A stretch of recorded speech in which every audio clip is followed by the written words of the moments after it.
Nshuti za Haleluya Amina TV, ndabashoje mu izina rya Yesu Kristo, mukomeze kugira ibihe byiza.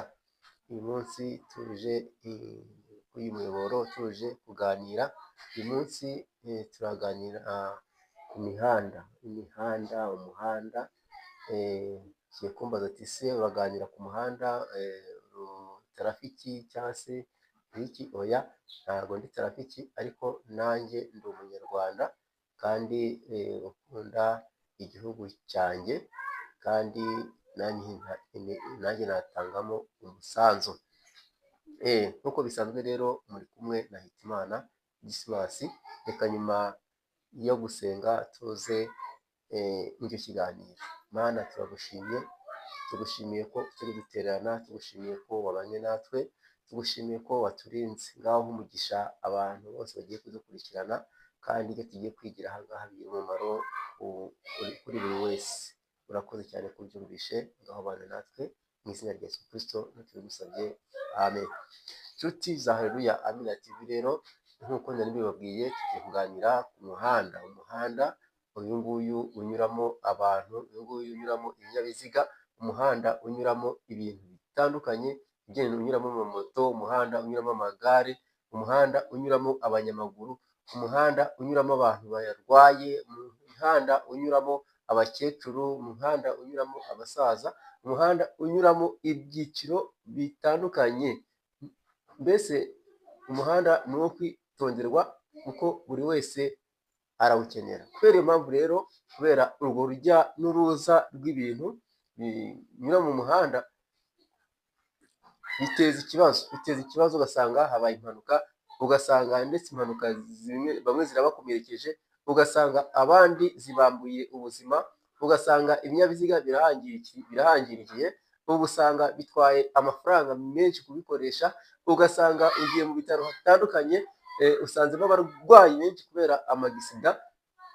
Mana we, ni ukujya mu muhanda ubundi bagombye kubanza kwisengesho, no kujya mu muhanda ubundi wabanjije kwiyeza, kugira ngo naho urupfu rwaza ube wabasha kuzibonera ingororano mu bwami bwo mu ijoro. Inshuti zacu rero, dukomeje kandi kubashimira uburyo mudahwema kudukurikirana, ndetse mutugira n'inama, ndetse mukora subscribe, kandi mujye mukora na share, mutange comment, mukore like, kugira ngo izi video dushyiraho zijye zibasha kuba zagera ku bantu benshi batandukanye.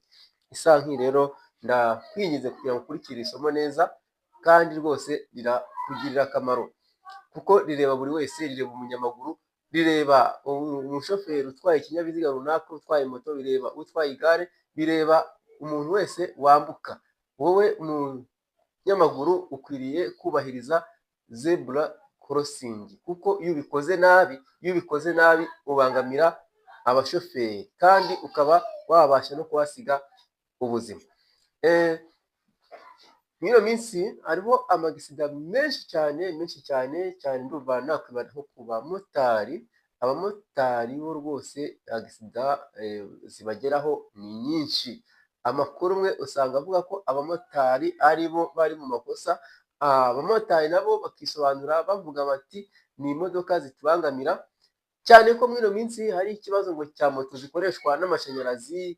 Kuva muri mwaka wa 2025, rwose mwaka wa 2025 hariho gahunda yo gukoresha ibinyabiziga bitahumanya ikirere, bidakoresha esanse, haba imodoka zikoreshwa n'amashanyarazi, yaba moto zikoreshwa n'amashanyarazi, ndetse njya mbona n'utugare dukoreshwa n'amashanyarazi. Ubwo rero kubera iyo gahunda rero, usanga abamotari bavuga ko babangamirwa n'ibinyabiziga. Abandi bashoferi ndetse n'abaturage nabo bakavuga ko babangamirwa n'abamotari batwara moto ndetse zitwa sipiro. Abamotari nabo bakisobanura bavuga ngo sipiro nta feri igira. Abagenzi cyangwa abakiriya nabo bakavuga bati, ugasanga mbese rwabuze gica, bakavuga bati ni ukuzitwara nabi, ni ukuryoherwa n'umuriro, ni ukuryoherwa no gutwara, agakora ku muriro cyane, noneho yamara gukora ku muriro cyane, yajya gufata feri ugasanga biramunaniye. Ariko se mota, wowe koko nawe wakwikubisa agashyi koko, urumva wowe utwaye moto y'umuriro y'amashanyarazi ukayitwarira mu 120 ukayitwarira mu 5, ubwo nujya gufata feri bizagenda bite? Izahita yibarangura, cyangwa se nibarangura uzahita ugera ku kinyabiziga ugikubite ugice hejuru. Inama nziza rero ni uko iyo moto wayitwara neza, iyo moto wayitwara neza ukayitwara witonze, ukayishyiramo akariro gakeya, kugira ngo nuza gufata feri bigukundire. Ariko se nawe munyemodoka, nawe rwose ukwiriye kubaha umunyamaguru, ukubaha umunyegare, ukubaha umumotari. Waretse gusuzugura umumotari, nawe wabona umumotari wenda yanakubangamiye ukaba wakwihangana ugafata feri. Inshuti zanjye rero, mukomeze kuryoherwa n'ibiganiro tubategurira, ariko twese tuba twagiye mu muhanda gushaka agafaranga ko gutunga imiryango yacu, tuba twagiye mu muhanda gushaka agafaranga ko kwishyura mitiweli.